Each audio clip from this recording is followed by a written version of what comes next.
정읍 마을의 두 노인. 골짜기에서 우리네 걸음걸이로 1시간 반 정도는 걸어야 산자락 끝이 나왔다. 구불구불 이어진 골짜기는 꼭 작은 창자를 아무렇게나 늘어 놓은 것 같았다.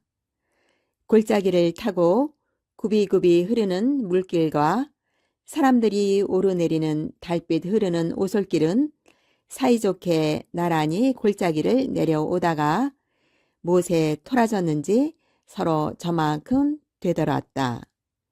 그런가 하면 이내 서로가 그리워 은근슬쩍 다시 만나 서로 몸을 꼬기도 했다. 그러기를 몇 차례 하다 보면 어느새 산자락 끝에 이른다. 산자락 끝에는 보리수나무, 찔레덩굴, 노박덩굴, 다래덩굴, 조팝나무 등이 제멋대로 한테 어울려 낮에는 솔바람과 놀고 밤에는 달빛에 목욕을 하였다. 어느 길이든 길은 반드시 사람들이 모여 사는 동네로 이어지게 마련이었다. 호랑이들이 모여 저녁거리를 의논하던 산골짜기에서 시작된 길은 산자락 끝 펑퍼짐한 곳을 고르게 파일군 밭대기와 곡식이 꺽지게 자라고 있는 논두렁에까지 이어졌다.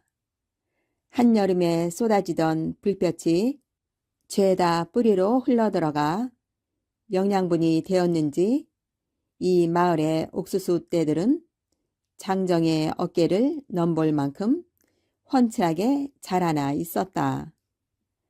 그런가 하면 논에는 알이 통통하게 밴 벼 이삭들이 눈부신 햇살 아래 병정 놀이라도 하듯 줄을 맞춰 서 있었다. 그 마을의 이름은 정읍이었다. 정읍은 달밤에 다소곳이 엎드려 있는 동네 집들만 보아도 대번에 오래된 마을임을 알 수 있었다. 또 농사를 짓는 가난한 백성들만 모여 사는 곳이 아니라는 것도 한눈에 알아챌 수 있었다. 작은 마을이긴 했지만 밤나무며 살구나무 아래 버선 코같이 뻗어나간 기와 지붕의 추녀며 제법 번듯한 대청마루, 입춘 대기를 써붙인 웅장한 대문들이 이 마을의 오랜 전통을 자랑했다. 또 동네 어귀에 버티고 선 늙은 느티나무도 이 마을의 오랜 역사를 말해 주었다. 맴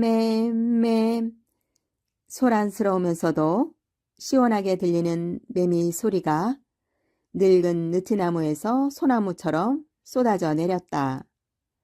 온 동네의 매미란 매미는 죄다 이곳으로 모여들었는지 한낮이면 매미들은 서로 노래 자랑이라도 하듯 큰 소리로 울어댔다. 매미 소리가 지게워치기라도 한 듯 느티나무 잎들은 모두 하늘을 향해 손사래를 쳤다. 아이고 덥다. 더워 이놈의 하늘이 모두 푹 쪄서 죽이려나. 왜 이리 더워? 뻐드렁이 할아버지가 긴 장죽으로 등을 긁으며 짜증 섞인 목소리로 푸념을 했다. 이마에는 구슬땀이 흘러내리고 있었고 적삼에도 땀이 내배어 있었다. 누가 아니래. 이러다가는 모두 말라 비틀어져 죽고 말겠어. 저 호박잎 좀 봐. 물기를 다 뺏겨 시들시들한 게 꼭 다 죽어가는 자네 꼴이네 그려. 이마 한쪽에 파달만한 점이 있는 할아버지가 느티나무 아래 평상에 누웠다가 일어나 앉으며 대꾸하였다. 하긴 그래. 하지만 저 호박잎은 지금이라도 비가 내려 뿌리만 적셔주면 내가 언제 시들었다는 듯이 싱싱하게 되살아난다고. 한데 우리는 비가 아니라 그보다 더한 게 와도 아무 소용이 없어. 그야말로 인생의 종점에 가까이 가고 있는 셈이라고. 이제 서서히 내릴 준비를 해야지. 그러니 어디 가서 우리의 싱싱했던 청춘을 돌려받겠어? 뻐드렁니 할아버지의 목소리가 가늘게 떨리더니 눈가에는 어느새 이슬이 맺혔다. 아, 어디 가서 찾긴 어디 가서 찾아. 그건 저 흙에서 무척인 긴 잠자면서 곰곰이 생각해야지. 숙제 같은 거라고. 영원히 풀지 못할 숙제. 뻐드렁니 할아버지의 말에 강하게 대꾸하기는 했지만 점박이 할아버지도 가슴이 허전하기는 역시 마찬가지였다. 할아버지들의 이야기는 뜰에 내놓은 빈 항아리를 돌아 나오는 바람 소리처럼 들렸다. 그래서일까? 점박이 할아버지 눈가에도 물기가 번졌다. 느티나무 그늘 밖 저쪽에서는 몇몇 아이들이 불볕도 아랑곳 하지 않고 나비처럼 폴짝거리며 뛰어다니고 있었다.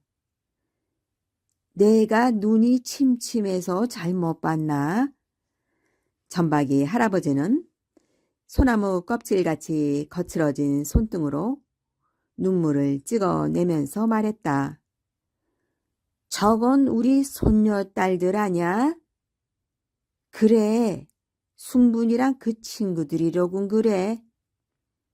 아니 저러다가 더위라도 먹으면 어쩌려고 쟤들이 저러나. 불볕 속에서 뛰어다닌 아이들의 얼굴은 모닥불이라도 뒤집어 쓴 것처럼 벌써 벌겋게 달아 있었다. 괜찮아. 저 좋아서 뛰는 것은 불볕 더위 아니라 장작불 속에 뛰어도 끄떡없다네. 그러니 괜한 걱정은 하지 말라고. 저 때가 좋을 때지. 우리에겐 저런 때 없었나? 손녀딸을 부리려는 점박이 할아버지를 말리며 뻐드렁니 할아버지가 손을 회회 내둘렀다. 그러고는 추억이라도 잠기는지 눈을 지그시 감았다. 아, 없긴 왜 없어. 우리가 저만 했을 때 이 느티나무에 올라갔다가 떨어져 죽을 뻔한 생각 안 나. 바로 저기 저 가지 말이야. 저 나뭇가지가 그때도 꼭 저만 했던 것 같은데. 점박이 할아버지가 갑자기 신바람이 나는지 벌떡 일어서더니 손바닥으로 손지붕을 해서 이마를 갖다 대더니 나뭇가지 하나를 가리키며 소리쳤다. 왜 안 나겠어? 그때만 생각하면 지금도 가슴이 떨리고 다리가 후들거리는데. 뻐드렁니 할아버지도 새삼스럽게 옛 추억이 떠오르는지 눈빛이 살아났다. 그때 발뚝만한 구렁이가 어떻게 하고 있었다고 했지? 나는 그 얘기만 들으면 소름이 끼치면서도 고소하더라고. 예끼, 내가 까치알을 꺼내겠다고 하니까 제가 잘난 척하고 먼저 올라갔다가 그런 봉변을 당했으니 안 고소하겠냐? 점박이 할아버지는 손뼉까지 쳐가며 침을 튀기며 이야기를 했다. 그 모습이 꼭 짓궂은 어린아이의 장난질처럼 천진난만해 보였다. 어이구, 내가 저걸 친구라고. 뻐드렁니 할아버지는 점박이 할아버지에게 밉지 않은 눈길을 보내고는 옛날에 있었던 일을 또 이야기하기 시작했다. 그때는 내가 너보다 나무를 잘 탔지. 힘도 세었고. 그래서 그랬는지 괜히 자기가 싫더라고. 마침 다령이, 명수, 봉섭이 같은 애들이 내가 까치알을 꺼내러 올라간다니까 나를 슬쩍 쳐다보지 않겠어? 시합을 하라는 눈치였지. 그러니 별명이 원숭이였던 내가 가만히 있을 수 있었겠냐? 재빠르게 나무를 오르기 시작했지. 아마 처음에는 내가 앞서 올라갔지? 그야, 내가 먼저 오르기 시작했으니 당연하지. 그래도 까치집 앞에서는 내가 한 두어 걸음 앞섰지. 이제 까치알은 내 거다 하고 승리자의 기분을 느끼면서 아무 생각 없이 까치집에 손을 쑥 넣었는데 그게 잘못이었어. 왜? 전박이 할아버지는 그 얘기를 골백 번도 더 들어 훤히 알면서도 처음 듣는 사람처럼 긴장한 얼굴로 눈을 크게 뜬 채 물었다. 두 노인은 이 마을에서 나서 같이 자라고 늙어가고 있으니 70여 년을 친구로 지내온 셈이다. 그러니 서로를 가족보다도 더 잘 알았다. 그런데도 이 얘기를 할 때면 묻는 사람이나 대답하는 사람이나 늘 처음 하고 듣는 새로운 이야기인 것처럼 굴었다. 까치알의 따뜻한 감촉을 생각하며 손을 넣었는데 손에 잡힌 것은 반대로 얼음장같이 차가운 구렁이였으니 내가 놀라서 땅으로 떨어질 수밖에. 뻐드렁니 할아버지는 이야기를 끝마치고는 아주 순박하게 웃었다. 고맙다 삼룡아. 고맙다니. 갑자기 뭐가 고맙다는 거야. 뻐드렁니 할아버지가 도대체 밑도 끝도 없이 무슨 말이냐는 표정으로 대꾸했다. 내가 떨어질 것을 내가 떨어져 1년 동안 똥오줌 싸면서 알았으니 고맙다고 할 수밖에. 예끼 이 나쁜 친구 같으니라고. 매미 소리는 아직도 우렁차게 느티나무 그늘로 쏟아져 내렸다. 할아버지, 저 매미 잡아주세요. 언제 왔는지 불밤송이 같은 머리를 한 코울리개가 뻐드렁니 할아버지의 팔을 잡고 흔들었다. 저도요. 저도 영민이보다 더 큰 말매미리 잡아주세요. 배가 볼록 나온 아이는 전백이 할아버지의 손을 잡아 흔들었다. 어이구, 너희들 언제 왔니? 내가 웬일이냐?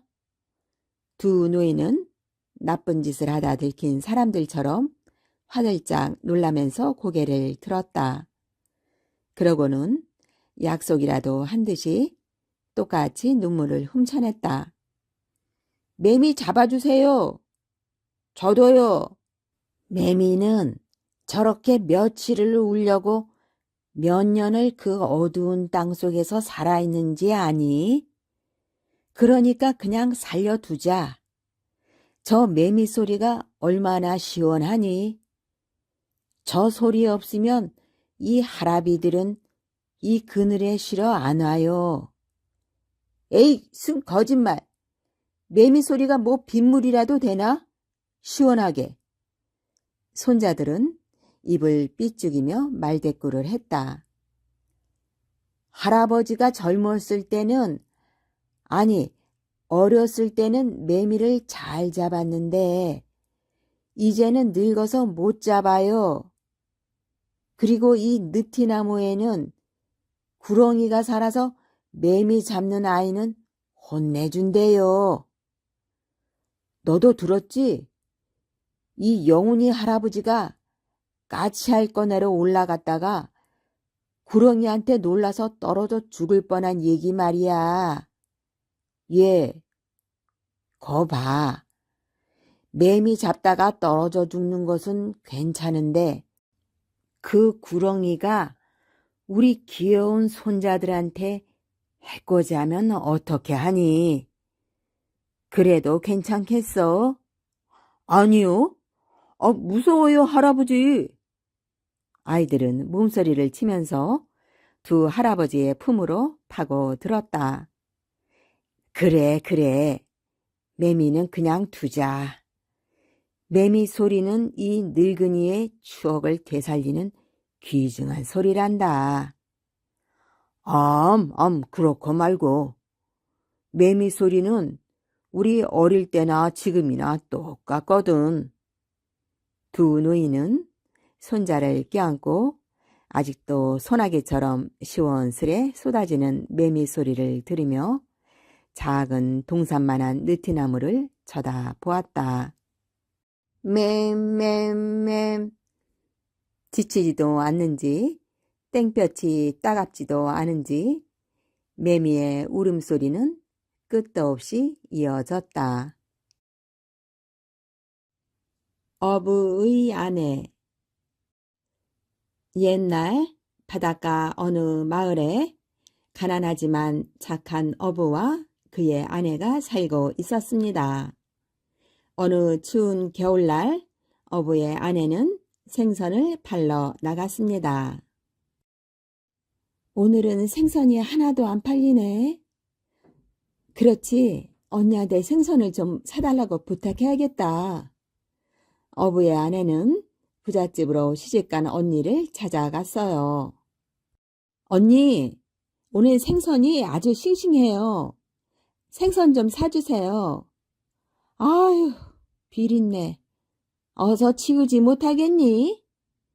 우리는 고기만 먹지 생선은 먹지 않는다고. 그런 줄 몰랐어요. 미안해요.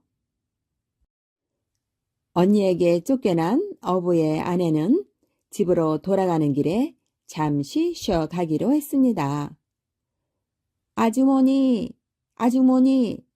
깜짝 놀란 어부의 아내가 소리나는 쪽을 바라보니 생선이 말을 하고 있었습니다.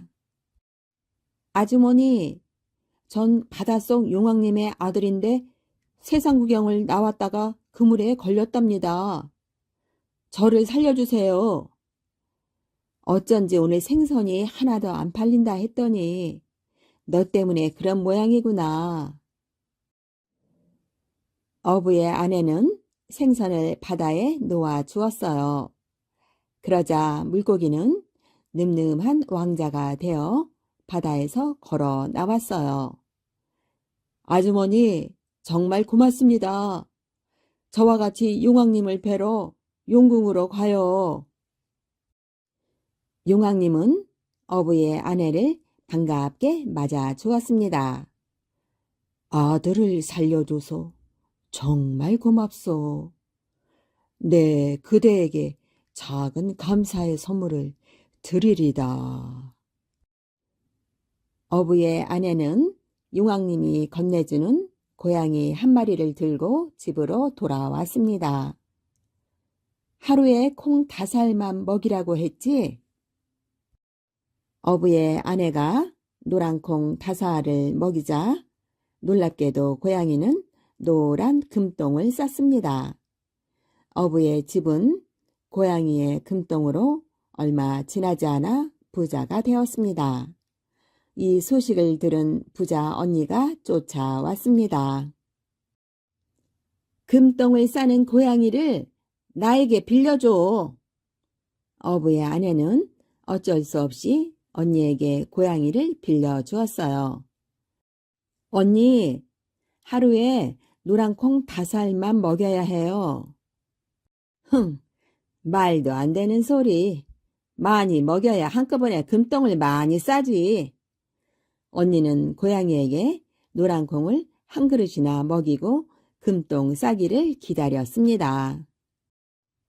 그런데 금똥을 쌀 줄 알았던 고양이는 새까만 똥만 싸다가 그만 죽고 말았습니다. 언니가 너무 욕심을 부려서 고양이가 죽은 거예요. 어부의 아내는 고양이를 양집하는 곳에 묻어 주었습니다. 그러자 얼마 후 고양이의 무덤에서 싹이 나더니 노랗고 맛있는 열매가 주렁주렁 열리는 나무가 되었습니다.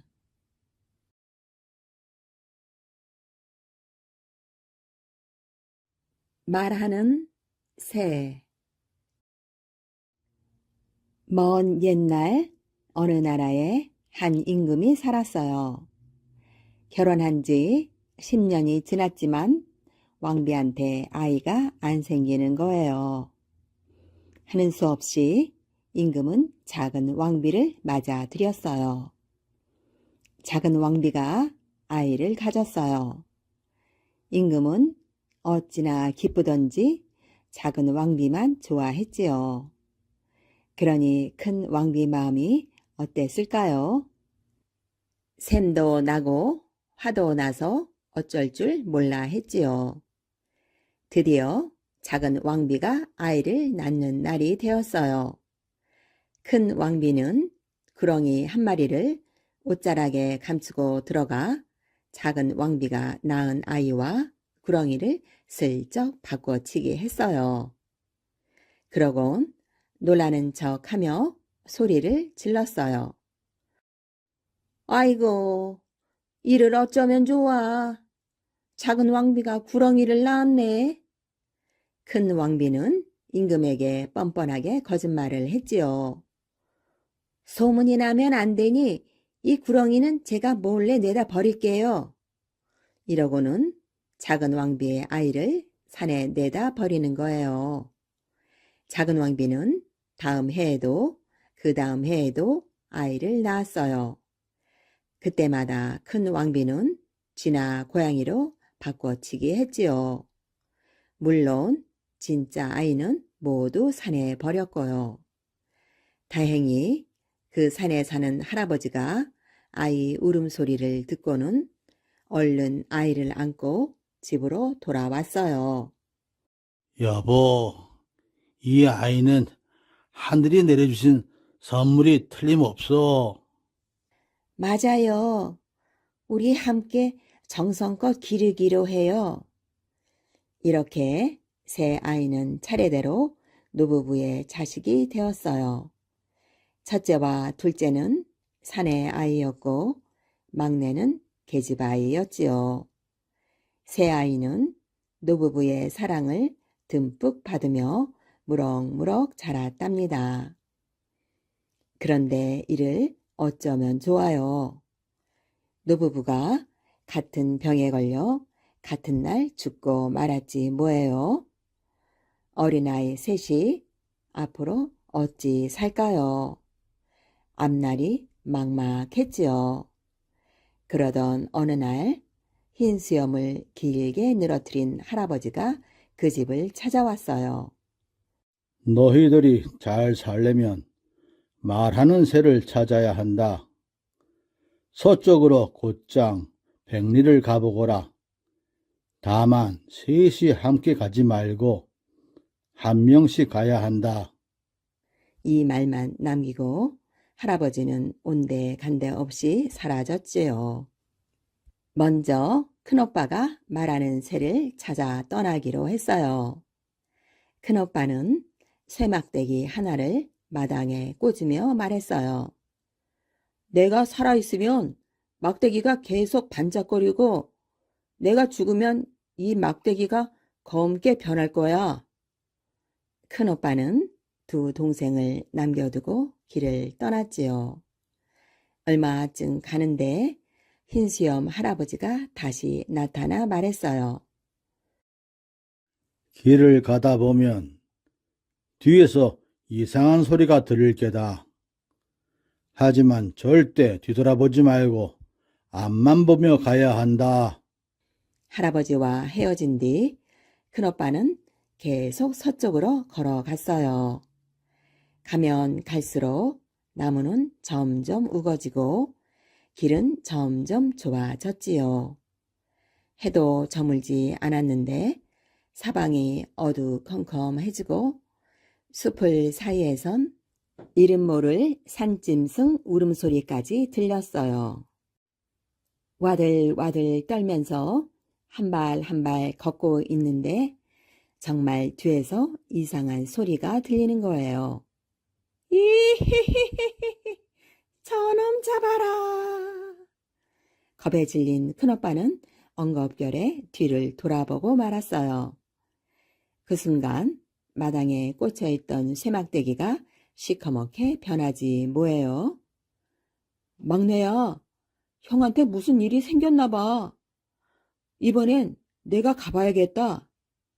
작은 오빠도 쇠막대기 하나를 마당에 꽂아놓고 길을 떠났지요.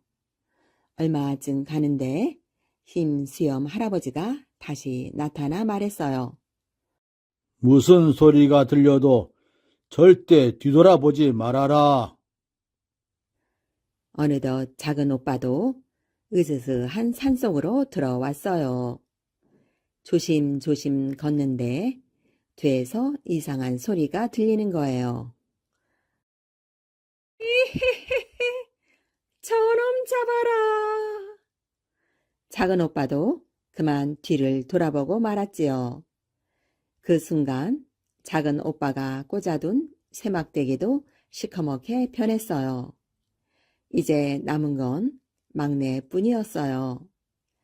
막내는 오빠들을 찾아 서쪽으로 길을 떠났어요. 얼마쯤 가는데 흰수염 할아버지가 다시 나타나 말했어요.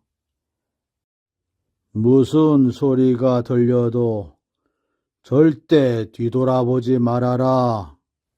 그 말을 들은 막내는 누비 저고리 한쪽을 뜯어 솜을 끄집어냈어요. 그리고 솜을 뭉쳐 길을 막았어요. 어느덧 막내도 으스스한 산속으로 들어왔어요. 겁이 나고 무서웠지만 꾹 참고 걸어갔지요. 한참 가고 있는데 웬 시커먼 것들이 여기저기 서 있네요. 가까이 다가가 보니 꼭 사람처럼 생긴 바위들이었어요. 그때 뒤에서 무슨 소리가 들렸어요. 이헤헤헤 저애 잡아라. 막내는 두 귀를 꼭 막고 앞만 보고 걸었어요. 막내야, 나도 같이 가. 이번에는 오빠들 목소리가 귓가에 들리는 거예요. 하지만 막내는 이를 악물고 앞만 보며 걸었어요. 한참을 정신없이 걷다 보니 저만치 앞에 밝은 빛이 보였어요. 막내는 빛이 비치는 곳으로 후다닥 달려갔어요. 춤추고 있는 소나무 위에 신비한 새 한 마리가 앉아 있었어요. 흰수염 할아버지가 일러준 말하는 새였지요.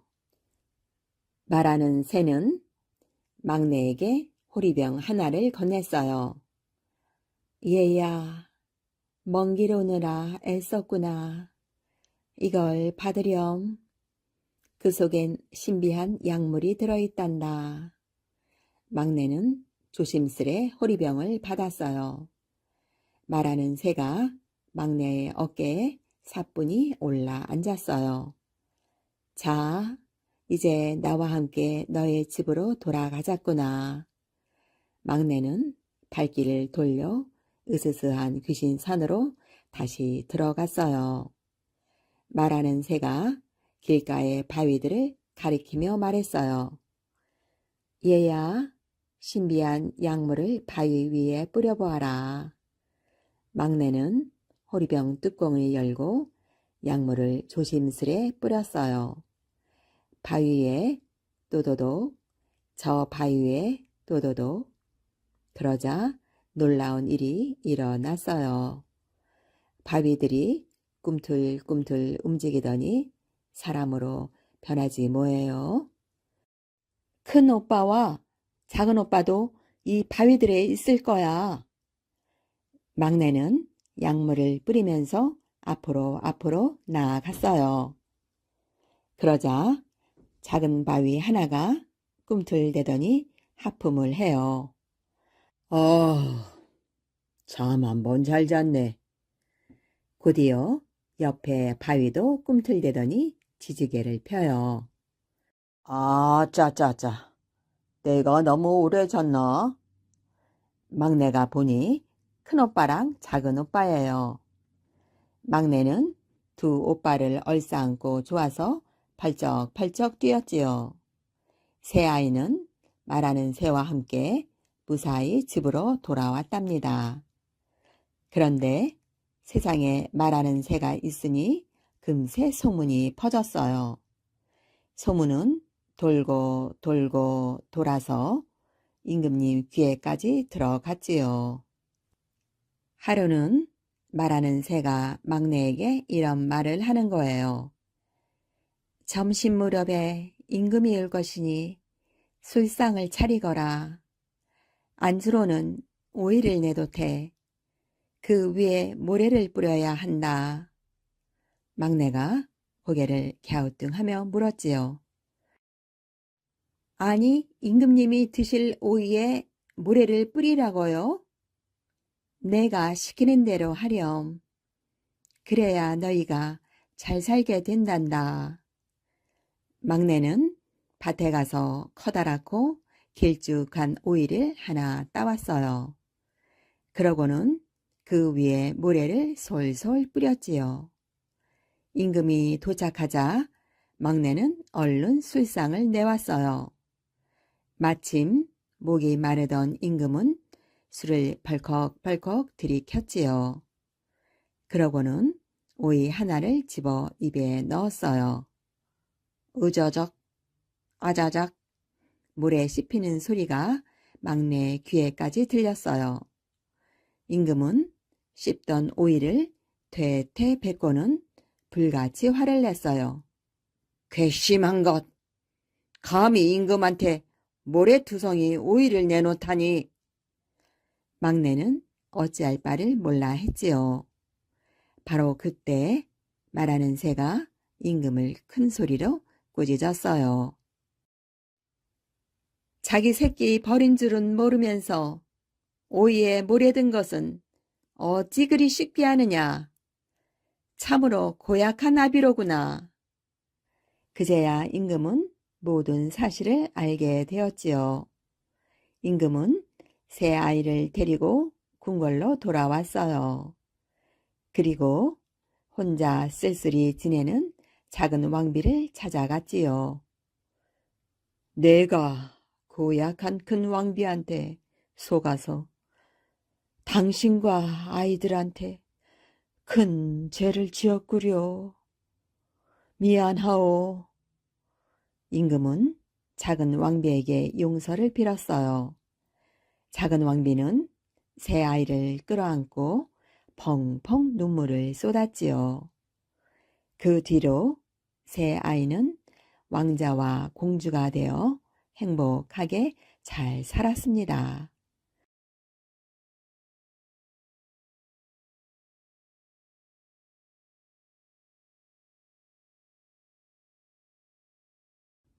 술이 나오는 그림. 아주 먼 옛날 우리나라에서 제일 높은 백두산 기슭에 나무꾼 총각이 살았답니다. 나무꾼은 날마다 백두산에 올라가 나무를 했지요. 나무를 많이 해서 쌀도 사고 어머니가 좋아하시는 생선도 사야지. 따닥 따닥 따닥 따닥. 나무꾼은 열심히 나무를 해서 지게 가득 차면 장에 내다 팔고 했어요. 그러던 어느 바람이 쌩쌩 부는 추운 겨울날이었지요. 그날도 나무꾼은 설날에 쓸 물건을 사기 위해 산으로 가서 지게 나무를 가득 했어요. 아이고, 아니, 저게 무슨 소리지? 앓는 소리 같은데 어디서 나는 소리일까? 집으로 돌아가려던 나무꾼은 나무찜을 진 채 주위를 살펴보았지요. 그러고는 나무꾼은 소리가 나는 곳으로 찾아갔어요. 그랬더니 처음 보는 움막이 하나 있는 거예요. 참 이상하다. 여기에 이런 집이 없었는데. 움막 안에 들어가니 머리가 허연 할아버지가 누워서 앓고 있었어요. 갸르릉 갸르릉 숨도 제대로 쉬지 못했어요. 막 숨이 넘어갈 것만 같았지요. 할아버지, 할아버지, 정신 차리세요. 나무꾼은 할아버지를 흔들어 깨웠지만 앓는 소리만 겨우 낼 뿐 정신을 못 차렸어요. 게다가 그 움막은 너무 춥고 먹을 것이 하나도 없었지요.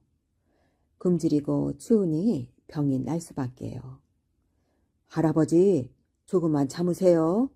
제가 방에 불을 넣고 소나무 껍질로 죽이라도 써드릴게요. 나무꾼이 불을 떼서 방을 훈훈하게 만들고 할아버지를 겨우겨우 깨워 죽도 떠드렸지요.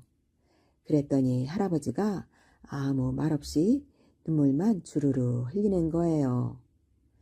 할아버지, 이제 제가 날마다 와서 도와드릴 테니 걱정하지 마세요.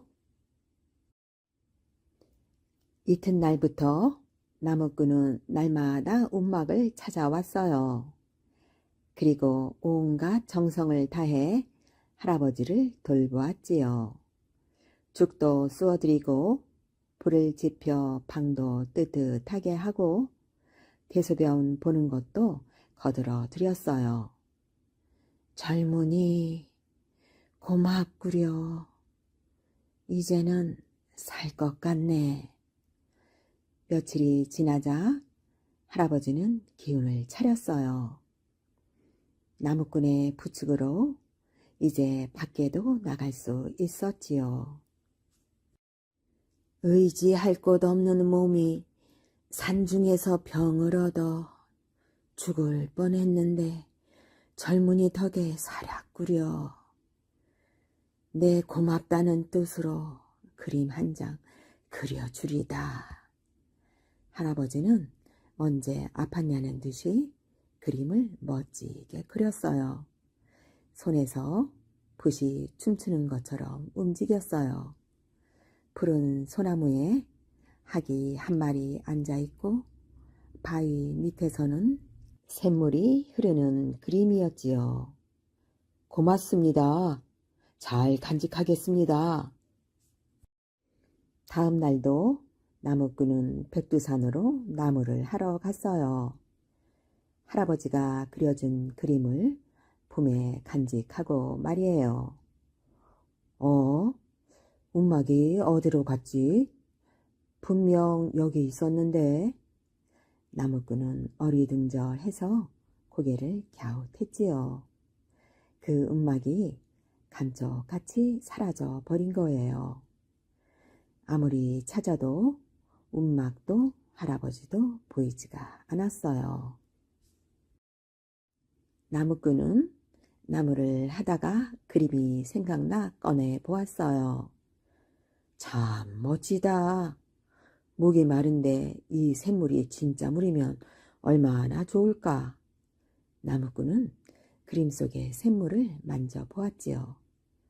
그런데 이게 웬일일까요? 그림 속의 샘물이 진짜 맑은 샘물로 변하는 거예요. 그뿐이 아니었어요. 학이 날개를 살랑살랑 움직였지요. 나무꾼은 두 손으로 샘물을 마셨어요. 그런데 마셔보니 그건 물이 아니고 술이었어요. 그 술을 마셔서 그런지 정신이 맑아지고 힘이 막 솟아났지요. 그제야 나무꾼은 깨달았어요. 그 할아버지는 신선이셨구나. 나무꾼은 할아버지도 없는데 산에다 넙죽 절을 하고 헐레벌떡 집으로 돌아왔지요. 어머니, 어머니, 이 그림 좀 보세요. 술이 나오는 그림이에요. 이 술을 마시면 피로가 풀리고 힘이 솟아요. 세상에, 술맛이 정말 좋구나. 참 향기롭다. 착한 나무꾼은 이웃 사람들에게도 술을 나누어 주었어요. 그 술을 마셨더니 아프던 게 사라졌어. 일을 너무 해서 피곤했는데 그 술을 마시니까 개운해. 한참 자고 일어난 것처럼 몸이 가벼워. 사람들은 모두 기뻐했지요. 이렇게 해서 술이 나오는 그림에 대한 소문은 멀리 퍼져 나갔어요. 그림 속에 술을 마신 사람들이 하나 둘씩 나무꾼의 집으로 인사를 하러 왔지요. 젊은이 고맙네. 아무도 못 고치는 병을 그 술이 고쳐주었다네. 병이 나은 할아버지는 쌀을 잔뜩 실어오고 건강해진 할머니는 비단을 한 보따리 이고 오고 어떤 사람은 가족을 모두 데리고 와서 인사를 했어요. 나무꾼은 점점 부자가 되었어요. 술이 나오는 그림에 대한 소문을 원님도 들었어요. 그 원님은 백성들의 가난을 돌보지 않고 자기 욕심만 채우는 사람이었지요. 신기한 그림이 탐이 난 원님은 나무꾼을 꽁꽁 묶고 끌고 갔어요. 원님이 죄 없는 나무꾼을 다그치는데 갑자기 머리가 허연 노인이 나타났어요. 백성을 잘 돌봐야 할 원님이 어찌 그리 욕심이 많은고? 왜 착한 사람의 물건까지 탐을 내느냐? 원님과 포졸들은 무서워서 어쩔 줄을 몰랐지요. 그런데 나무꾼이 얼굴을 들어 살펴보니 글쎄 그 움막에 살던 할아버지였어요. 할아버지는 원님을 호통치고 그림을 빼앗더니 그림 속의 학을 한번 문질렀어요. 그러자 그림에서 진짜 학이 훨훨 날개짓을 하며 나오더니 노인과 나무꾼을 태우고 날아갔어요. 나무꾼이 사는 백두산 쪽으로 아주 멀리 멀리 훨훨 날아갔어요. 소금 장수와 이상한 뼈.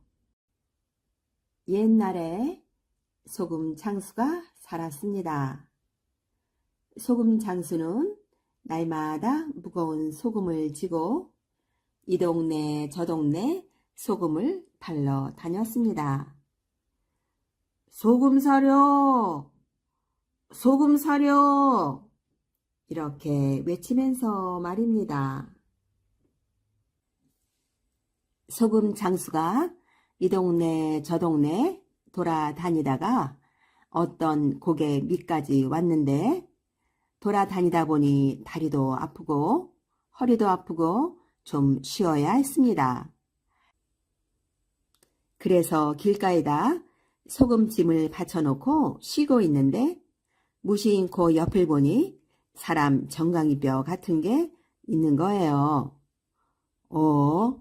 이게 웬 사람뼈지? 소금 장수는 심심하던 차라 뼈다귀를 주워들고 만지작거리다가 자기 정강이에 대보았어요. 대보니까 자기 정강이 뼈만 하였어요. 이 뼈다귀 내 정강이 뼈와 아주 똑같네. 소금 장수는 그렇게 말하고 도로 그 자리에 놓았지요. 그런 다음 일어나서 소금짐을 지고 가는데 이 뼈다귀가 글쎄 소금 장수를 졸졸 따라오는 거예요. 허연 뼈다귀가 자기 뒤를 졸졸 따라오니 얼마나 꺼림칙하겠어요. 그래서 소금 장수는 이 뼈다귀를 따돌리려고 빨리 걸었습니다. 그랬더니 뼈다귀도 빨리 따라오는 거예요.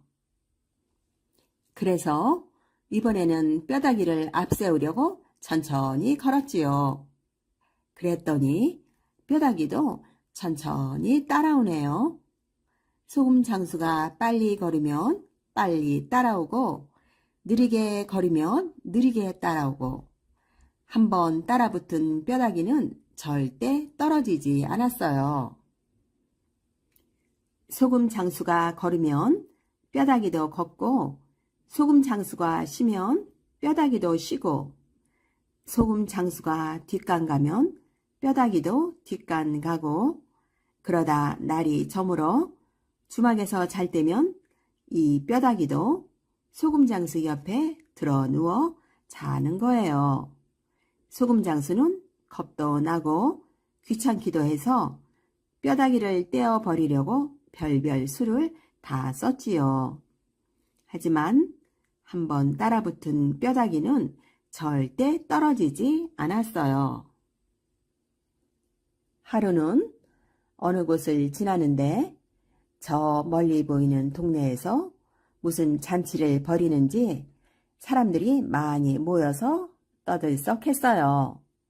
소금 장수는 뼈다귀를 보고 말을 했지요.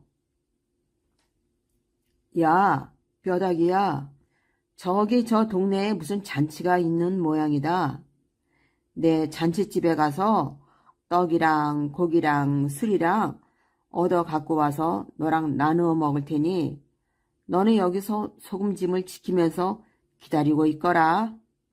그랬더니 뼈다귀가 따라오지 않고 가만히 있었어요. 소금 장수는 뼈다귀가 따라오지 않으니까 동네로 들어갔다가 얼씨구나 하고 냅다 그 동네를 빠져나와서 자기 집으로 돌아와 버렸답니다. 그리고 난 뒤 몇 해가 지났습니다. 소금 장수는 귀찮게 따라다니던 뼈다귀를 떼어버리고 잘 살았는데 잘 살다 보니 그 뼈다귀가 어찌 됐는지 영 궁금했어요. 그래서 하루는 큰 마음 먹고 그 자리에 가보았지요. 가보니까 아무리 찾아도 뼈다귀는 없고 썩은 소금 찌개만 남아 있었어요. 그리고 그 길가에 조그만 오두막집이 한 채 있었어요. 어라, 이 집은 못 보던 집인데. 소금 장수는 이상한 생각이 들었지요. 그때 마침 해는 지고 잘 곳이 없었어요. 그래서 소금 장수는 이 오두막집 문을 두드렸지요. 그랬더니 폭삭 늙은 할망구가 나와 무슨 일이요? 저 지나가는 나그네인데 하룻밤만 자고 갈 수 있을까요? 늙은 할망구는 소금 장수를 보더니 그러라고 하였어요. 방에 들어가니 주인 할망구가 소금 장수더러 자꾸 이야기를 하라고 하였어요. 소금 장수는 무슨 이야기거리가 있어야 이야기를 하지요 하고 뺐지요. 그랬더니 할망구는 이야기 없는 사람이 어디 있어? 본 것도 이야기, 들은 것도 이야기, 겪은 일도 이야기인데 어서 겪은 이야기라도 해보슈 하면서 자꾸 이야기를 하라고 졸랐어요. 그래서 할 수 없이 소금 장수는 그럼 전에 겪은 일이나 이야기해 보지요 하고 운을 뗐어요. 제가 몇 해 전에 소금 장수를 하면서 여기저기 돌아다닐 때 일인데요. 하루는 어떤 고개 밑에 왔을 때 다리도 아프고 힘도 들고 해서 소금 짐을 부려놓고 그 옆에서 제가 쉬고 있었지요. 그런데 옆을 보니 사람 정강이 뼈 같은 게 있습디다. 그래서 심심풀이로 그 뼈다귀를 집어들고 내 정강이에다 대보면서 내 정강이 뼈와 아주 똑같네 하고 말했지요. 그래서 할망구가 눈을 반짝이며 물었어요. 그러고는 도로 놔두었는데 이 뼈가 나를 졸졸 따라다니는 거예요. 뼈다귀가? 할망구가 놀란 듯이 물었어요. 그렇다니까요. 이 뼈다귀가 얼마나 이상한 뼈다귀인지 내가 빨리 걸으면 저도 빨리 걷고 내가 천천히 걸으면 저도 천천히 걷고 그러면서 나만 졸졸 따라다니는 거예요. 그래서 할망구가 또 물었어요. 그렇게 늘 내 뒤만 졸졸 따라다니니 얼마나 꺼림칙하겠어요? 심지어 제가 주먹에 들어가서 자면 이 뼈다귀도 따라와서 제 옆에 딱 붙어서 잤다니까요. 오호, 그래? 할망구의 눈이 휘둥그레졌지요. 저는 겁도 나고 귀찮기도 해서 뼈다귀를 떼버리려고 별별 수를 다 썼답니다. 그래? 그래서 떨어졌어? 할망구가 조금 더 다가와 물었어요. 웬걸요? 어찌나 질긴 뼈다귀인지 절대로 안 떨어지는 거예요. 그래서 어쨌는데? 할망구가 다시 조금 더 다가와 물었습니다. 하루는 어떤 동네 앞을 지나는데 그 동네에서 무슨 잔치가 벌어졌는지 사람들이 많이 모여서 시끌벅적하니 떠들고 있는 거예요. 그래서 할망구가 조금 더 바짝 다가와 물었습니다. 그래, 바로 이 자리에다 소금짐을 부려놓고 뼈다귀 보고 저 동네 잔치집에 가서 떡이랑 고기랑 술이랑 얻어와서 너랑 먹을 테니 너는 여기서 이 소금짐을 지키면서 기다리고 있어라. 이러고는 동네로 들어가니 뼈다귀는 따라오지 않고 그대로 있었어요. 그래서 할머니가 이번에는 코앞까지 달싹 다가와 물었어요. 그래서 저는 동네 안으로 들어갔다가 그 길로 냅다 달아나 집으로 와버렸지요. 그러고 몇 해가 지났는데 오래 지나고 보니 그 뼈다귀가 어찌 됐는지 궁금해서 견딜 수가 있어야지요. 그래서 여기 다시 와 보았는데 뼈다귀고 뭐고 아무것도 없네요. 참, 그 뼈다귀는 어찌 된 건지. 이렇게 소금장수가 고개를 갸우뚱 하니까 할망구가 조그맣게 뭐라고 중얼거렸어요. 할머니, 뭐라고요? 잘 안 들려요. 그랬더니 할망구가 소금장수 귀에 바싹 다가와서는 내가 버린 그 뼈다귀가 바로 나다! 이러면서 소금장수한테 와락 달려들어 잡아 먹어 버렸답니다. 벽시 한알. 옛날에 며느리 셋을 둔 사람이 있었어요. 나이가 들어서 이제 재산을 며느리한테 맡겨야 할 텐데 어느 며느리가 좋을지 아무리 생각해도 잘 모르겠어요.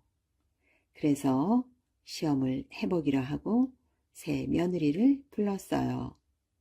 먼저 맏며느리한테 벽시를 하나를 주고는 아주 귀한 것이다.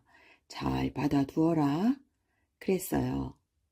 맏며느리가 밖에 나와 들여다보니까 겨우 벽시 한 알이었어요.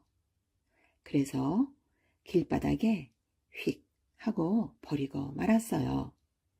그 다음으로 둘째 며느리한테 벽시를 하나 주고는 아주 귀한 것이다. 잘 받아두어라. 그랬답니다. 둘째 며느리가 밖에 나와 들여다보니까 겨우 벽시 한 알이었어요. 그래서 그냥 이 벽시를 홀라당 까먹어 버렸어요. 마지막으로 막내 며느리를 불러 똑같이 벽시를 한 알 주었어요. 막내 며느리는 그걸 들고 이리저리 궁리를 했어요. 이걸 주실 때는 무슨 뜻이 있을 텐데. 아, 그렇지. 막내 며느리는 말총을 하나 뽑아서 올가미를 만들었어요. 그러고는 마당 한편에 벽시를 놓고 그 옆에 올가미를 놓고 기다렸어요.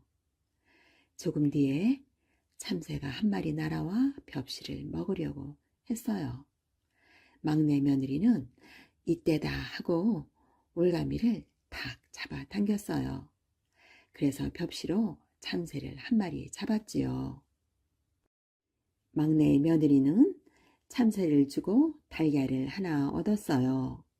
달걀을 암탉 둥우리에 넣어 놓았더니 병아리가 나왔어요. 병아리를 잘 길렀더니 암탉이 되고 암탉이 알을 낳아 병아리가 되고 병아리가 자라 암탉이 여러 마리가 되었지요. 암탉을 팔아 이번에는 돼지를 한 마리 사고 돼지가 새끼를 쳐서 이번에는 여러 마리가 되었지요. 돼지를 팔아 이번에는 송아지를 한 마리 샀어요.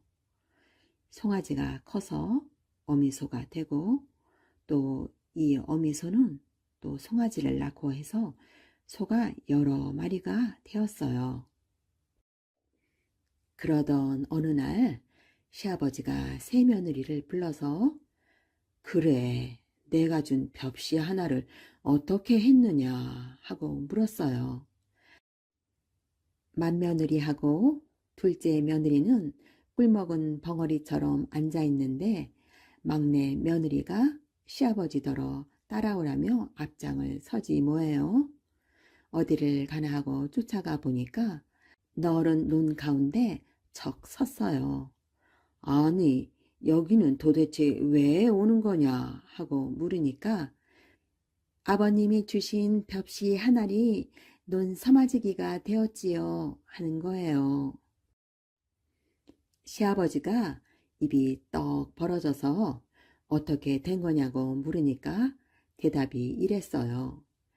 그동안 벽시 한 알이 참새가 되고 참새가 달걀이 되고 달걀이 병아리 되고 병아리가 암탉 되고 암탉이 돼지 되고 돼지가 송아지 되고 송아지가 어미소 되고 어미소가 논 서마지가 된 거랍니다. 그러니 시아버지가 무릎을 탁 치지 않겠어요? 누구한테 재산을 맡겨야 할지 알겠다. 누구긴 누구겠어요? 막내 며느리지요. 줄지 않는 벽가마. 이 세상에는 보기 좋은 것이 참 많지요. 형제가 오순도순 정답게 살아가는 모습도 매우 보기 좋지요. 옛날 아버지를 일찍 여의고 어머니와 함께 살아가는 형제가 있었어요. 형은 늘 동생에게 힘든 일은 시키지 않았어요. 어머니, 무거운 나무찜은 제가 줄게요.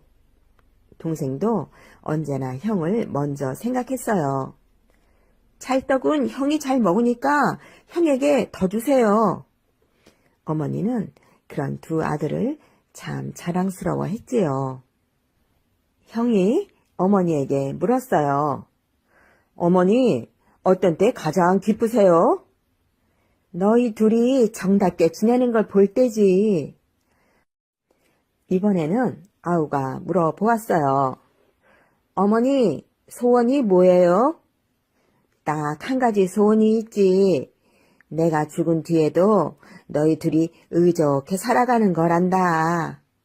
어머니의 대답은 늘 똑같았어요. 형제가 자라서 어느덧 어른이 되었어요. 형은 결혼해서 아들과 딸을 낳았지요. 그런데 아우가 참한 신부를 맞고 얼마 되지 않아 어머니가 돌아가셨어요. 이제 형제는 따로 살아야 했어요. 형님이 식구도 많으니까 재산을 더 많이 가지셔야죠. 아니야, 너야말로 살림을 새로 차렸으니 돈이 더 들지. 형제는 서로 재산을 적게 가지겠다고 하루 종일 싸우는 거였어요. 그 다음날도 싸웠어요. 결국 형과 아우는 똑같이 재산을 나누었지요. 봄이 되었어요. 형은 논에 나가 부지런히 일을 했지요. 올 농사를 잘 지어 동생을 도와줘야지. 아우도 열심히 땀 흘려 일을 했어요. 농사를 잘 지어야 할 텐데 그래야 형님을 도와드릴 수가 있지. 마침내 가을이 왔어요. 형의 눈에는 인정 많은 형을 닮은 허수아비가 세워졌어요. 아우의 눈에도 마음씨 고운 아우를 닮은 허수아비가 들어섰지요. 다행히 농사는 큰 풍년이 들었어요. 아우는 싹싹싹 벼를 뱄어요. 형님 내 농사가 더 잘 되었겠지? 아우는 건너편 논에서 일하는 형을 쳐다보았어요. 그 얼굴이 가을 하늘처럼 맑았어요. 형도 싹싹싹 벼를 뱄지요. 동생 내 농사가 더 잘 됐을 거야. 형도 아우네 논을 건너다 보았어요. 그 눈길이 봄볕처럼 따뜻했지요. 털털털, 탈탈탈 타작이 시작되었어요. 아우는 형님네 타작을 도와주었어요. 알곡을 가마니에 담아 마당에 쌓았지요. 한 가마니, 두 가마, 세 가마. 야, 100가마다. 형님네 일을 드디어 마쳤어요. 이번엔 아우네 타작을 형님이 도와주었어요. 11가마, 12가마, 13가마. 야, 100가마다. 세상에 형과 동생이 똑같은 거예요. 그날 밤 형은 곰곰이 생각했어요. 동생은 나보다 돈이 더 필요할 거야. 새로 살림을 시작했으니까. 밤중에 형은 슬그머니 밖으로 나왔지요. 그리고 벽가마를 어깨에 메고 동생네 마당으로 갔지요. 한 가마, 두 가마, 10가마를 옮겼어요. 이만하면 좀 보탬이 될 거야. 땀을 뻘뻘 흘리면서도 형은 기뻤어요. 아우도 형과 같은 생각을 했지요. 형님 댁은 가족도 많지. 큰일도 좀 많아. 나보다 양식이 더 많이 들고 말고. 아우는 새벽달이 지기 전에 밖으로 나왔어요. 벽가마를 등에 지고 형님 댁으로 날랐어요. 8가마, 9가마, 10가마. 이제야 아우도 마음이 놓였지요. 형은 날이 밝자마자 밖으로 나갔어요. 마당에 쌓아놓은 벽가마를 세어 보았지요. 참 이상하다. 어찌된 일인지 벽가마가 조금도 줄지 않은 거예요. 아우도 잠을 깨자마자 마당에 나와 벽가마를 세어 보았지요. 이상하군. 아우는 고개를 갸웃거렸어요. 벽가마가 그대로 있었으니까요. 그때 야트막한 담 너머로 형이 물었어요. 너 왜 그러느냐? 아무것도 아니에요. 형님은 왜 그러세요? 나도 아무것도 아니다. 그러면서도 형제는 고개를 갸웃거렸지요.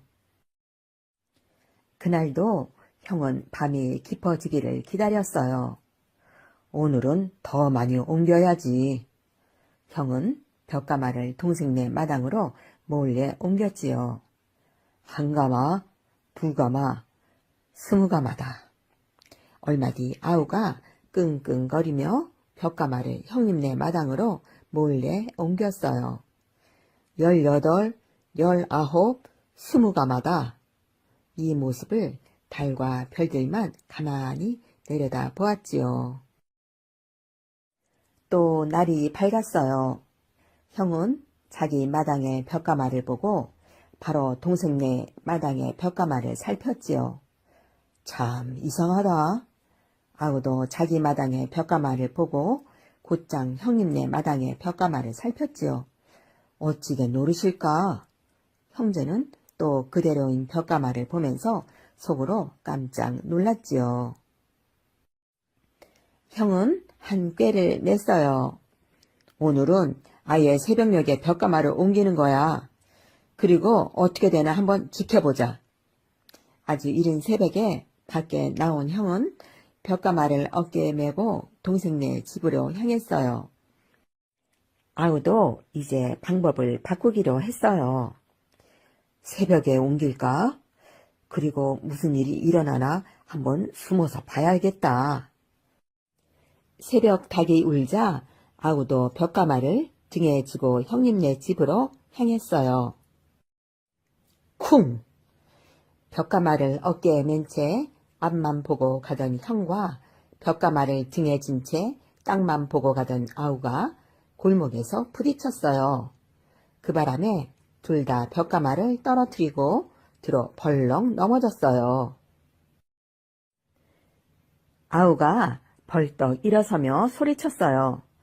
아니 형님, 이제 보니 형님께서 제게 벽가마를 보태셨군요. 형도 활짝 웃으며 말했지요. 동생이로구나. 너도 나랑 생각이 같았나 보구나. 아우가 얼른 달려가 형을 일으켰어요. 형제는 그만 얼싸안았지요. 두 형제의 마음처럼 날이 환하게 밝아오고 있었답니다. 노인과 느티나무. 옛날 어느 마을에 오래 묵은 느티나무가 한 그루 있었어요. 어느 해 겨울 산에 눈이 너무 많이 쌓여서 나무를 하러 갈 수가 없었지요.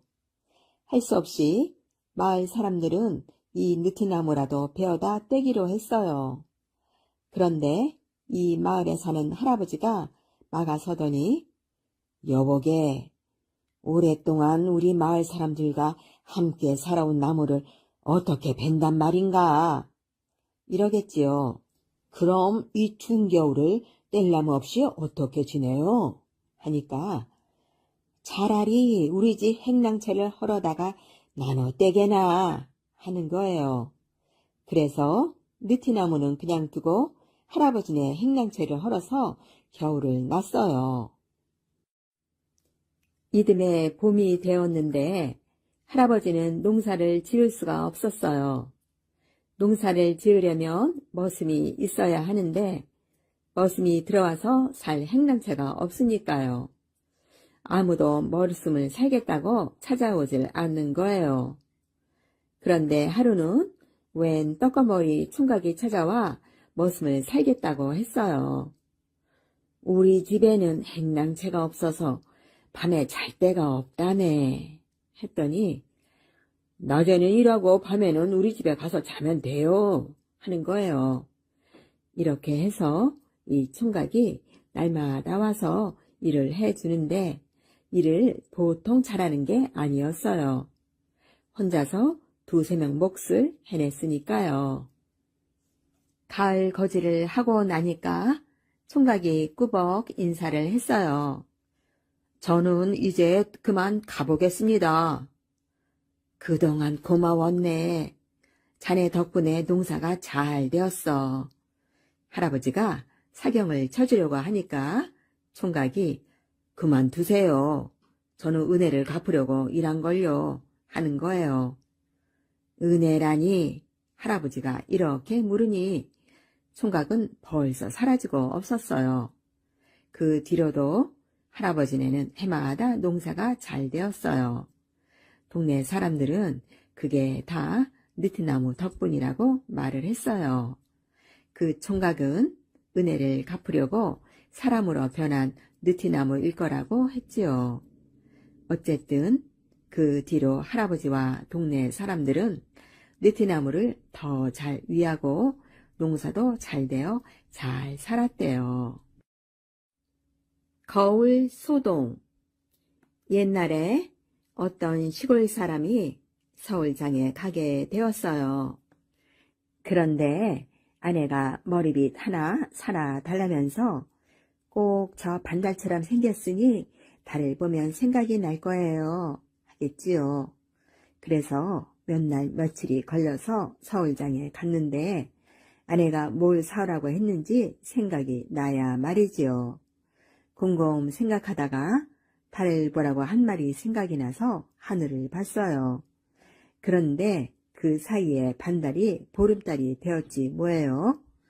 그것도 모르고 이 사람은 옳거니 저렇게 둥글게 생긴 거 찾으면 되겠구나 했어요. 그래서 가게에 들어가서 말했지요. 이보시오. 여자들이 쓰는 물건으로 둥글게 생긴 것 하나 주시오. 그랬더니 가게 주인이 뭔가 내어주는데 정말로 달처럼 둥글게 생겼어요. 그래서 그 물건을 사들고 집에 돌아왔어요. 그래, 머리빗은 사왔어요? 아내가 묻는 말에 이 사람은 보란 듯이 사들고 온 물건을 내어줬지요. 그리고 아내고 시어머니고 시아버지고 그런 물건은 난생 처음 보았어요. 저마다 그 물건을 뒤집어보고 흔들어보기 시작했어요. 아니, 서울 가서 젊은 첩을 얻어왔소? 무슨 소리야? 쭈글쭈글한 할멈밖에 없는데. 아이고, 10년 전에 돌아가신 아버님이 어떻게 거기 계십니까? 아니, 웬 놈이 남의 집에 들어왔느냐? 남편이 뭐라고 하니까 그 물건 속에 있던 사내도 뭐라고 입을 놀리는 모양이에요. 남편은 화가 나서 길길이 뛰다가 그 물건을 마당에 냅다 집어 던졌어요. 그러니 쨍그랑하고 깨져버리고 말았지요. 그러니까 그 물건이란 게 바로 거울이었단 말이지요. 젊어지는 샘물. 옛날에 윗말 영감이 산에 나무를 하러 갔는데 새가 한 마리 날아와서 알짱거리는 거예요. 그런데 이 새는 잡으려고 쫓아가면 포로로 도망가고 또 쫓아가면 포로로 도망가는 거예요. 그러다 보니 산 너머까지 가게 됐지요. 윗말 영감이 정신을 차려보니 새는 온데간데 없고 맑고 찬 샘물이 하나 있었어요. 숨도 차고 목도 말라서 윗말 영감은 벌컥벌컥 샘물을 마셨지요. 그런데 이게 웬일일까요? 구부정한 허리가 꼿꼿하게 펴지더니 팔다리에도 기운이 펄펄 나는 거예요. 윗말 영감이 총각처럼 되어가지고 돌아오니까 다들 깜짝 놀랐지요. 아랫마을 욕심쟁이 영감이 이 소식을 듣고는 달려왔어요. 아니, 어떻게 된 건가? 저 산 넘어 샘물을 마셨더니 이렇게 되었지. 욕심쟁이 영감은 그다름으로 샘물을 찾아 나섰지요. 그런데 한밤중이 되어도 욕심쟁이 영감이 돌아오지 않는 거예요. 그래서 윗말 영감이 샘물로 찾아가 보니 영감은 안 보이고 웬 갓난아기가 바둥거리며 울고 있지 뭐예요. 아니, 웬 아기가? 하고 보니까 욕심쟁이 영감이 입었던 옷이며 신이 그 곁에 있는 거예요. 그제서야 윗말 영감은 혀를 끌끌 차며 말했대요. 샘물을 너무 많이 마셔 아예 갓난아기가 되었군.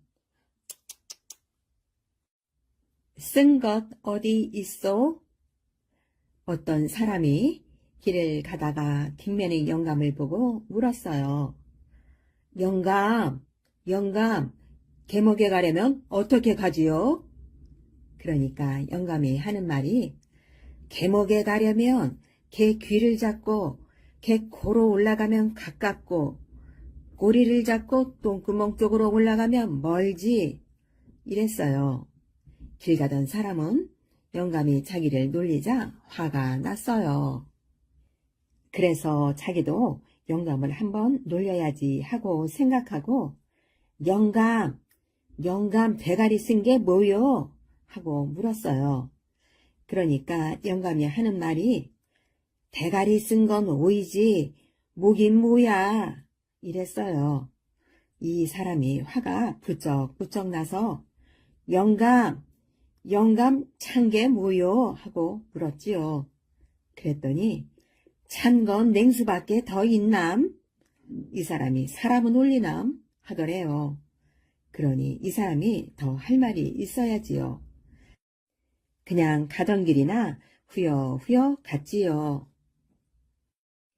옛날에 독장수가 큰 독을 치고 가다 보니 힘이 들었어요.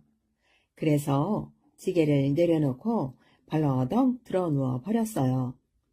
등어리가 서늘하게 바람도 불어 독장수는 일어날 생각을 안 했어요. 이제 저 독을 팔면 저만한 독 2개는 살 수 있겠지. 독 2개를 팔면 4개를 사겠고 4개를 팔면 8개를 사겠고 8개를 팔면 이렇게 세고 있자니 금방 부자가 될 것 같았어요. 그러면 넓은 터에 큰 집을 짓고 아들, 딸을 올망졸망 많이나 잘 먹고 잘 살아야지. 옳다구나, 좋구나. 독장수는 흥이 나서 덩실덩실 춤을 추며 나댔어요. 와장창! 이게 무슨 소리지? 독장수가 팔다리를 휘두르다가 그만 지게 작대기를 툭 건드렸지 뭐예요. 지게가 툭 쓰러져 버렸으니 독이 어디 남아났겠어요. 와장창 다 깨져버렸지요. 아고고고고고고고 내 독. 독장수가 울고불고 독 조각들을 주워 모아도 소용이 없었지요. 이미 다 깨지고 말았는걸요. 이렇게 쓸데없이 미리 셈하는 일을 독장수 구구라고 한대요. 3년 고개. 옛날 어느 마을에 3년 고개라고 있었어요. 이 고개에서 넘어지면 3년밖에 못 산다고 해서 3년 고개라지요. 어느 날 한 영감이 이 고개를 살살 넘어가는데 토끼 한 마리가 툭 튀어나오는 바람에 벌렁 넘어졌어요. 아이고 나 죽었네, 나 죽었어. 영감이 이러면서 집에 오니까 손자가 물었어요. 할아버지, 무슨 일이세요? 그래서 그날 일 말해줬더니 손자가 다 듣고 나서 이러겠지요. 그 고개에 가서 또 구리면 되지 뭐가 걱정이세요? 뭐라고? 나보고 아예 죽으라는 소리냐? 영감이 화가 나서 종주먹을 날리려는데 1번 넘어지면 3년 사니까 2번 넘어지면 6년, 3번 넘어지면 옳거니 9년은 살 수 있겠구나. 그제야 영감도 무릎을 탁 쳤지요.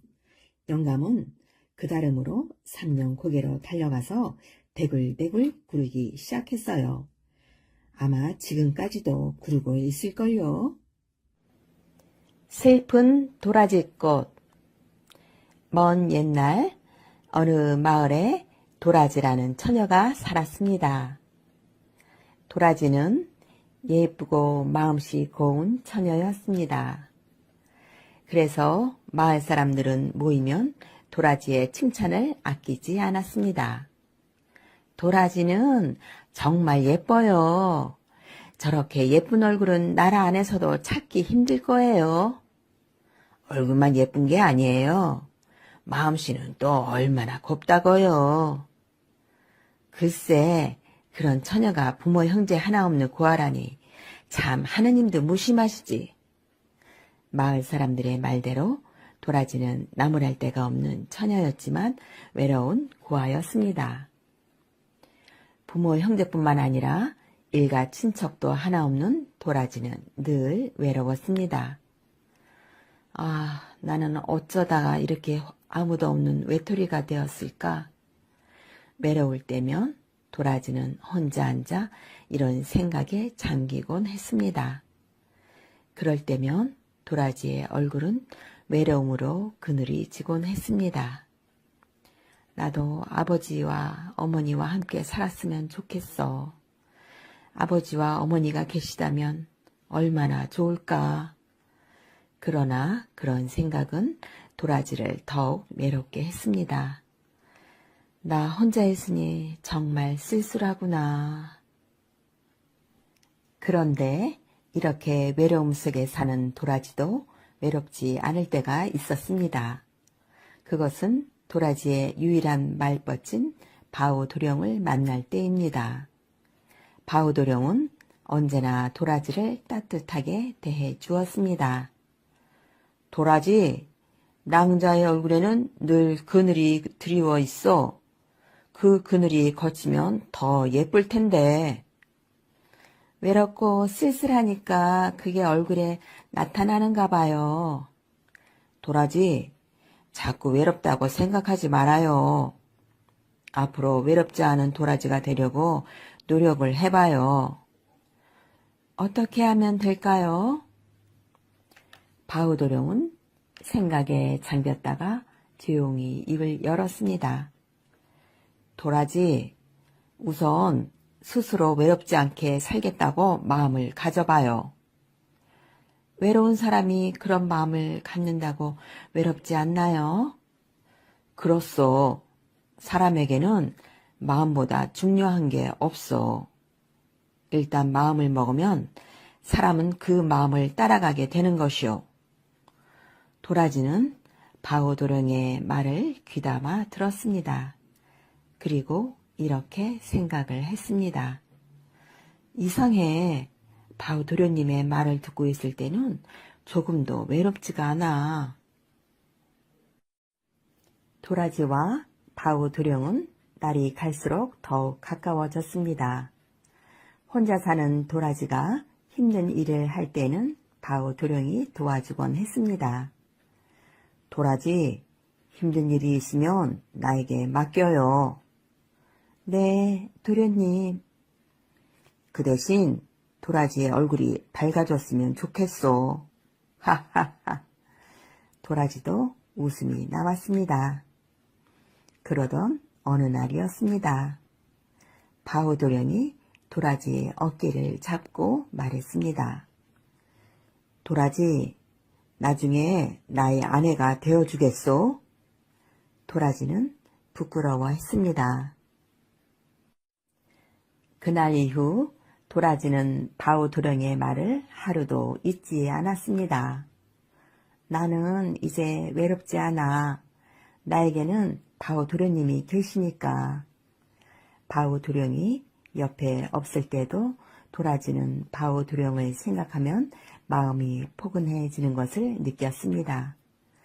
도라지는 바오도령을 만나면 오래도록 이야기를 주고받았습니다. 도라지의 얼굴은 몰라보게 밝아졌습니다. 요즘 도라지의 얼굴이 밝아지는 걸 보니 내 마음도 좋구려. 제 얼굴이 밝아지는 건 도련님 덕분이에요. 하하하. 그럼 우린 날마다 만나야겠소. 도라지는 하루하루가 행복했습니다. 그런 어느 날 바오도령의 뜻밖의 말에 도라지의 행복은 산산이 부서지고 말았습니다. 도라지, 내가 없어도 혼자 지낼 수 있겠소? 무슨 말씀이세요? 바다 건너 중국으로 공부를 하러 가게 되었소. 네? 도라지는 눈앞이 캄캄했습니다. 도라지, 공부를 다 하려면 10년이 걸려. 꼭 돌아올 테니 힘들어도 참고 기다려 주오. 도라지는 그만 울음을 터뜨렸습니다. 며칠 뒤 바오도령은 중국 땅으로 떠났습니다. 바오도령이 떠난 뒤 도라지의 얼굴에는 다시 옛날처럼 그늘이 졌습니다. 10년 동안을 어떻게 기다리나. 도라지는 눈물과 한숨으로 세월을 보냈습니다. 그러다 문득 도라지는 지난날 바오도령이 했던 말을 생각했습니다. 사람에게는 마음보다 중요한 게 없다고 도련님이 말씀하셨지. 그래, 슬퍼하는 마음보다는 희망을 가지고 도련님을 기다려야 해. 도라지는 스스로 힘을 냈습니다. 도련님을 기다리는 동안 나도 공부를 하자. 도라지는 바오도령이 돌아올 때까지 공부를 하기로 하고 집을 떠나 절로 갔습니다. 깊은 산속에 있는 절에서 도라지는 큰 스님을 만났습니다. 스님, 절에서 살고 싶어 왔습니다. 절에서 살고 싶다고? 네, 밥도 짓고 나물도 캐고 빨래와 청소도 제가 하겠습니다. 그 대신 절에 살면서 스님한테 글을 배우고 싶습니다. 그러면서 도라지는 10년 동안 바오도령을 기다려야 하는 사정을 이야기했습니다. 도라지의 이야기를 듣고 난 큰 스님은 염주를 굴리며 머리를 끄덕였습니다. 오냐, 내 사정이 정 그렇다면 절에 머물러서 글 공부를 하도록 하여라. 고맙습니다, 스님. 그날부터 도라지는 절에서 살며 청소도 하고 빨래도 하고 밥도 지었습니다. 그리고 저녁에는 스님들께 열심히 글 공부를 배웠습니다. 스님들은 모두 도라지를 칭찬했습니다. 도라지는 참으로 나무랄 데가 없는 처녀야. 부지런하고 마음씨 곱고 얼굴도 예쁘고. 큰 스님도 도라지를 칭찬했습니다. 도라지는 참으로 영리해. 하나를 가르쳐주면 열을 알거든. 도라지는 바오도령이 그리울 때면 부처님 앞에 나아가 빌었습니다. 부처님, 바오도령님이 꼭 훌륭한 사람이 되어 돌아오도록 해 주십시오. 한 해, 두 해, 세월이 흘렀습니다. 어느덧 바오도령이 약속한 10년이란 세월이 흘렀습니다. 도련님이 떠난 뒤로 벌써 10번째 진달래꽃이 피는구나. 이제 도련님이 늠름한 모습으로 돌아오시겠지. 도라지의 마음은 바오도령의 생각으로 마냥 부풀어 올랐습니다. 도라지는 바다가 보이는 뒷산으로 올라갔습니다. 떠나실 때 저 바다로 떠나셨으니 돌아오실 때도 저 바다로 돌아오실 거야. 도라지는 하루 종일 바다를 내려다 보았습니다. 어떤 모습이실까? 다음 날도 그 다음 날도 도라지는 바다를 내려다보며 바오도령을 기다렸습니다. 그러나 봄이 다 가도 바오도령은 돌아오지 않았습니다. 무슨 일이 있는 걸까? 도련님이 약속을 잊으신 건 아니겠지? 도라지의 얼굴엔 그늘이 지기 시작했습니다. 보다 못한 큰 스님이 마을로 내려가 안악내들에게 물었습니다. 바오도령의 소식을 아오? 네, 중국에서 혼인을 해 그곳에서 살고 있다는 소문이 들리던데요. 아니, 바오도령이 결혼을 했다고요? 큰 스님은 깜짝 놀라 다시 물었습니다. 그러자 다른 안악내가 말했습니다.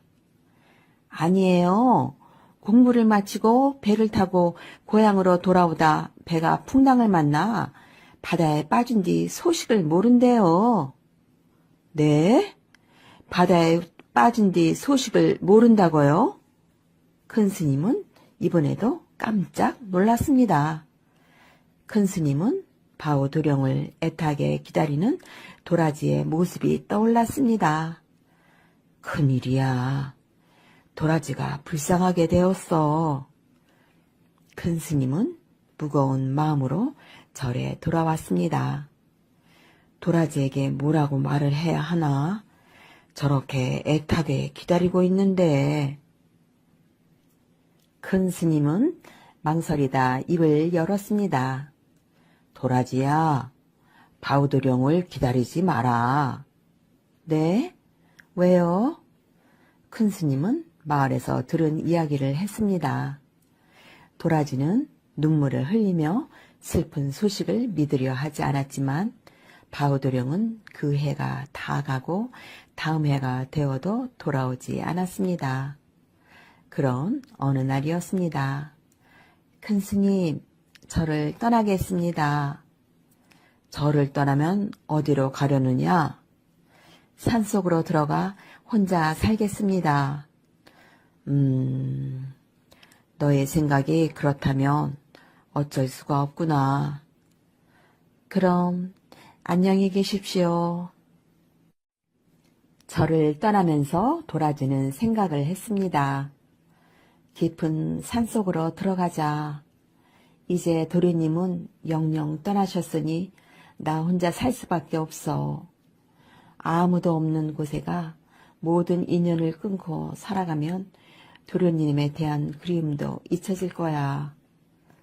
도라지는 깊은 산속으로 들어가 오두막집을 지었습니다.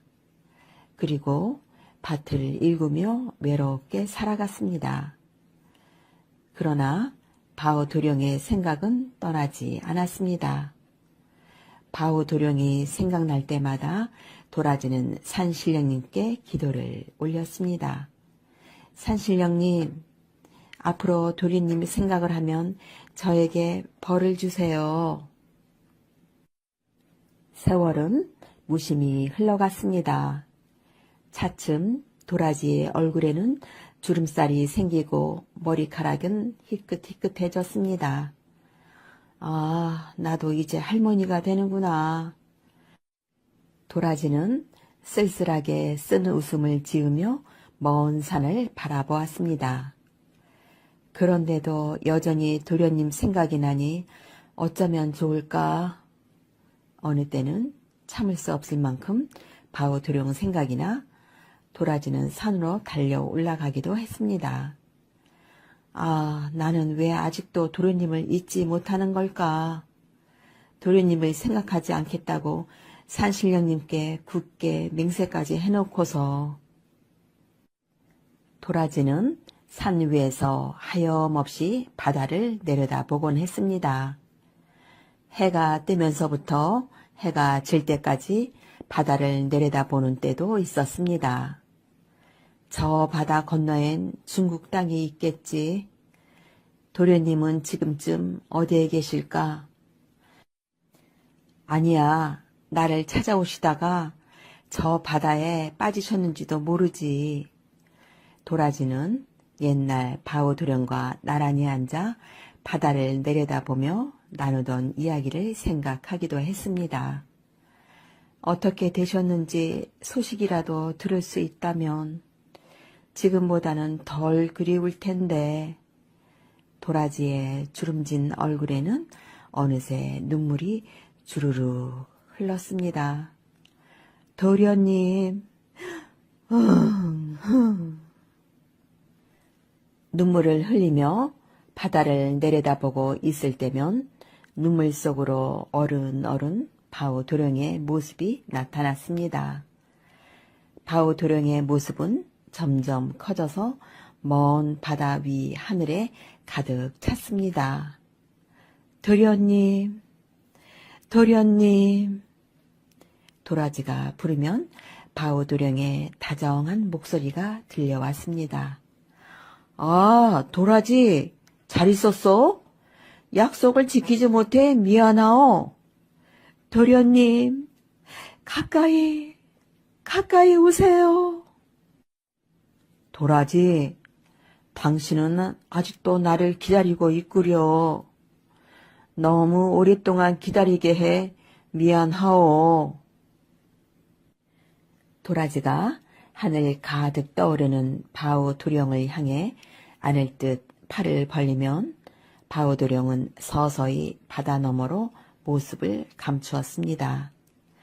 도련님, 가지 마세요. 도라지, 이젠 나를 더 기다리지 마오. 부디 잘 있어. 도라지. 바우도령의 모습과 함께 다정한 목소리도 가물가물 멀어지며 수평선 너머로 사라졌습니다. 도련님, 어디로 가세요? 제발 저를 혼자 두고 떠나지 마세요. 도라지가 소리내 울며 쫓아갔지만 바우도령의 모습은 흔적도 없이 사라졌습니다.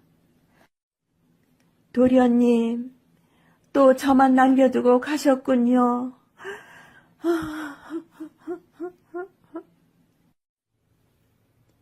도라지는 바우도령이 사라진 바다 너머를 바라보며 하염없이 눈물을 흘렸습니다. 그러다가 문득 도라지는 정신을 차렸습니다. 아, 내가 여기서 뭘 하고 있나? 해는 지는 것도 모르고 울고만 있었나? 어서 내려가자. 그런 어느 날이었습니다. 그날도 도라지는 산에서 바다를 바라보고 있었습니다. 그런데 어디선가 도라지를 부르는 소리가 들렸습니다.